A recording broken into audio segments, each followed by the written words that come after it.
When I was 6 years old, I was at the grade 1. In my first day of school, when I met my classmate in the class, they didn't call me my name, They called Kala. Kala is the same like a nigger in America, So because of my physical appearance, it looked like the South Asian, and they know that I am a Muslim. So they don't call my name, Even the close friend, when we talk face to face, they use the name. When they turn the face, they stop using the name and they start calling Kala, While you are in the bus, they will not call you, hey gentlemen, please move. They call, immediately Kala, move. So everywhere, this is like a discrimination is legal in the country. There is no law protecting us that this is the racism. So there is no law to protect the victim. And now, when I hear and when I see the photo and the video of the ongoing genocide against my people, I don't really want to go back anymore.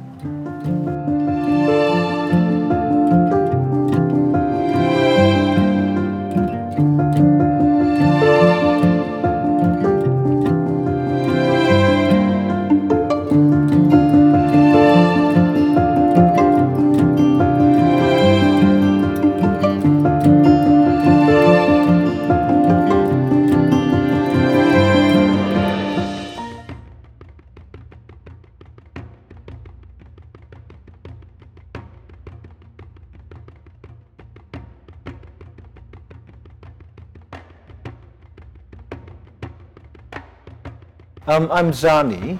I'm Burmese, Buddhist, 56-year-old, and a former professor of education in the US and several other different places. I've been an activist, but I left Burma before the nationwide uprising in 1988 for California, where I started my graduate education. Now I have come a full circle. I'm going to be calling for, actually I have been calling for, not just economic sanction, but the total boycott of Burma, because the country is committing a genocide. And genocide is not just simply killing people or raping women. Genocide is actually a crime, a state crime, that is designed with the intention to destroy an entire ethnic, racial, religious, or national community. In our case, Rohingya minority. I was born in Rakhine State in 1978. My parents were a civil servant. My father served for the Ministry of Cooperative. My mother served for the Ministry of Education as a teacher. So when I was 6 years old, they moved to the former capital, Rangoon. I was raised there. We used to have the citizenship. I used to have the citizenship. So after I completed the university study, I obtained the passport and I left for Saudi Arabia because even in the former capital there are the discrimination discrimination against the Muslim are increasing day by day. So I didn't want to stay inside the country. So I left for the Saudi Arabia. At the time, my father was working there. I joined with him. A year later, my mother and my sibling also joined there. So since I left from the Myanmar, I started working for the Rohingya. Their living condition are like they are living in the inside the open air prison.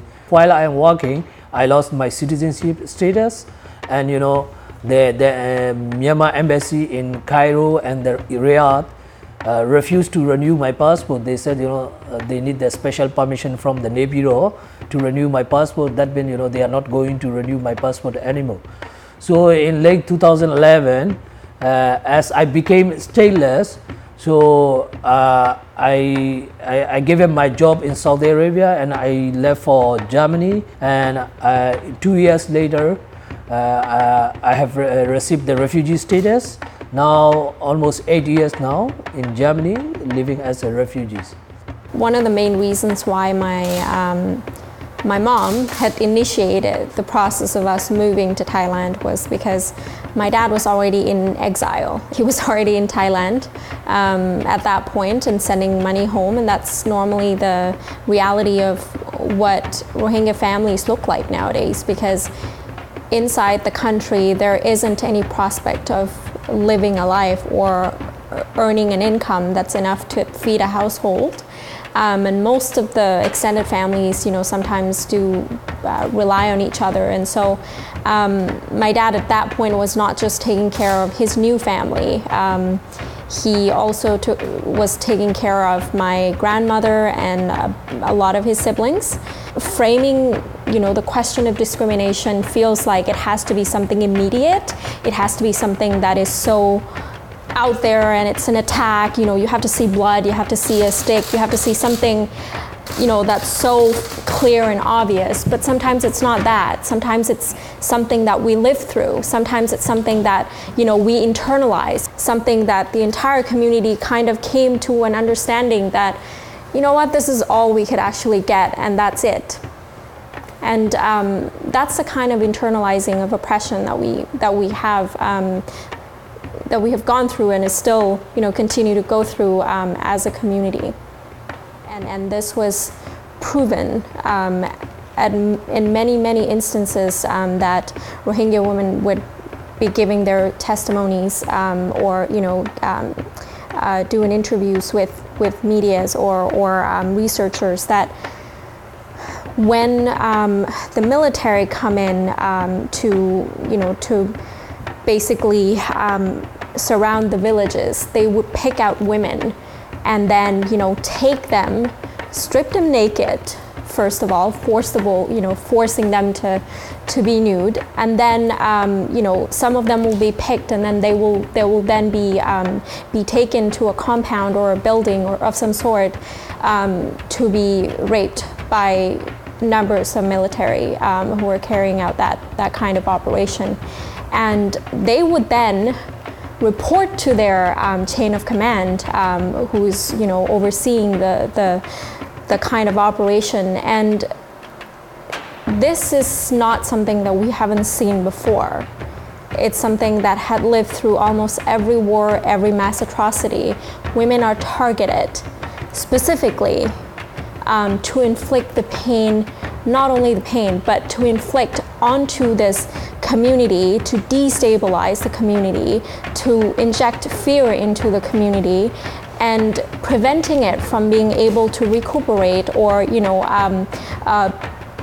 build itself up again. And so this was done deliberately and the chain of command, the military, the generals are all well aware of it, even though they deny. In the sociological realm, that's called genocidal rape, which is something that prevents. So when an armed groups or somebody try to harm a community and try to stop a community from procreating using mass rape as a tool, that's called genocidal rape.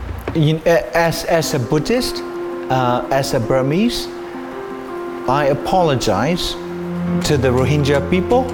The message from our coalition to the Korean public is that Myanmar army has used the automatic sub-weapons, machine guns, that were produced by Daewoo Company. And so I think Korean people should show compassion and take responsibility for the fact that, Daewoo have helped produce the weapons used by the Myanmar to commit genocide against the Rohingya people and also war crimes against other ethnic minorities in Burma.